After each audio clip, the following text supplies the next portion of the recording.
Charlie Munger died yesterday. He was 99 years old.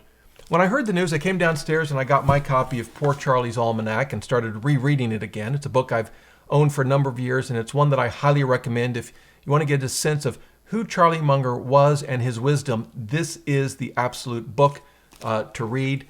What I want to do in today's video, sort of as a way to remember Charlie Munger, is to share with you 5 things that I've learned, largely from this book and from listening to him on TV. I did have the good fortune to attend a couple of Berkshire Hathaway meetings where I didn't meet him in person, but I was there with 30,000 of his closest friends, and it's an experience that I'll certainly cherish forever. So with that, let's talk about 5 things I've learned from Charlie Munger, and then at the end of that, I'm just going to give you a quote that really encapsulates his marvelous sense of humor. So the first thing is to know your limits. Here's what he says. He says, knowing the edge of your circle of competence is one of the most difficult things for a human being to do. Knowing what you don't know is much more useful in life and business than being brilliant. And it's wisdom that I've tried to internalize, particularly over the last couple of years, as I've realized, I'm sure like you, I have a lot of strong opinions about different things. And I've started to challenge myself and say, Rob, do you really know what you need to know? Have you done the hard work necessary to hold such a strong opinion about something? In some cases, the answer is yes, but in many cases, I've had to sort of rethink and say, Rob, maybe you haven't done the hard work that you need to. Maybe you need to be a little more aware of the limits of your circle of competence. Charlie actually applied this to, of all things, index funds. Separately, he said, most people probably shouldn't do anything other than have index funds. That is a perfectly rational thing to do for somebody who just doesn't want to think much about it and has no reason to think he has any advantage as a stock picker. So a great application of knowing your circle of competence. And as he pointed out, there's absolutely nothing wrong with that. Investing in index funds is a smart way to go about building wealth. So that's the first thing, know your limits. The second one is to expand your knowledge through reading. Here's what he said. He said, in my whole life, I have known no wise people over a broad subject matter area who didn't read all the time. None. Zero. You'd be amazed at how much Warren reads and at how much I read. My children laugh at me. They think I'm a book with a couple of legs sticking out. It's funny, as a kid, I didn't really like to read, and even early in my career, I didn't read a lot. I've certainly tried to make up for it over the last 10 or 15 years. And particularly when it comes to biographies, and one thing I learned, I didn't know this until yesterday, was that biographies were Charlie Munger's favorite type of books as well. You can learn a lot from the past and people that have accomplished quite a lot. And so reading, incredibly important to building new knowledge and expanding that circle of competence. To get a glimpse into his sense of humor on this topic, he said, acquire worldly wisdom. And this is important. He says, and adjust your behavior accordingly. Otherwise, what good is the wisdom, right? But then he adds, if your new behavior gives you a little temporary unpopularity with your peer group, then to hell with them.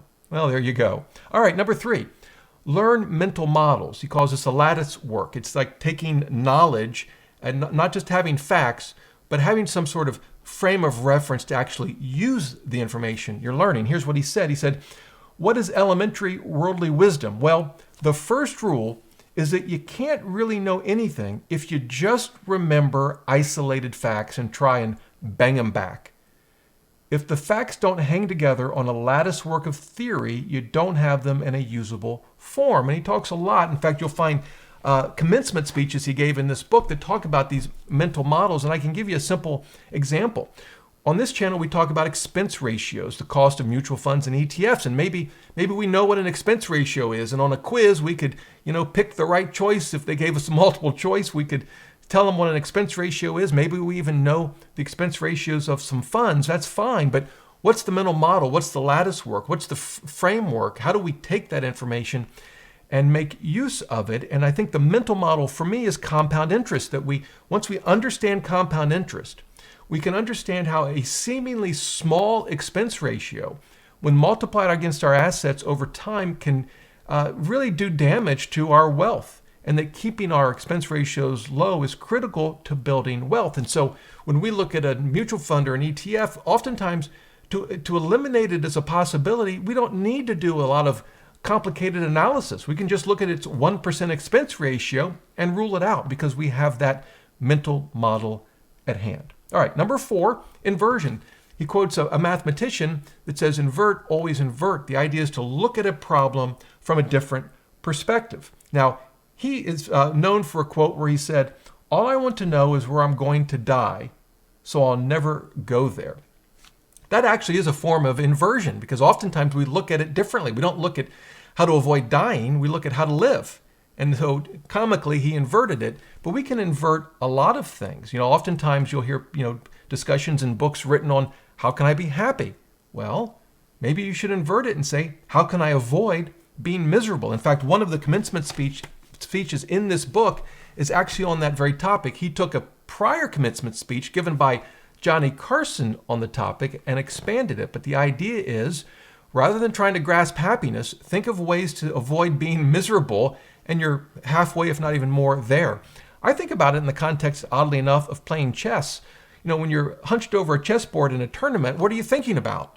What's the best move I can make? Well, often the better approach is to invert that problem and ask, what are some really bad moves that I should avoid? And that may not seem like an intuitive thing to do because even if you identify 4 or 5 bad moves, you may be thinking, Rob, you're still left having to come up with the best move. But it turns out that when you think about the topic, when you invert the question, it forces you to look at in this case, the chessboard in a different light. And yes, you're going to find moves you should avoid, not the move you should actually make, but that process will help you understand the position better, the problems that you're facing, and it will help you come to a good answer. And we can apply that inversion to just about any area of our life or finances.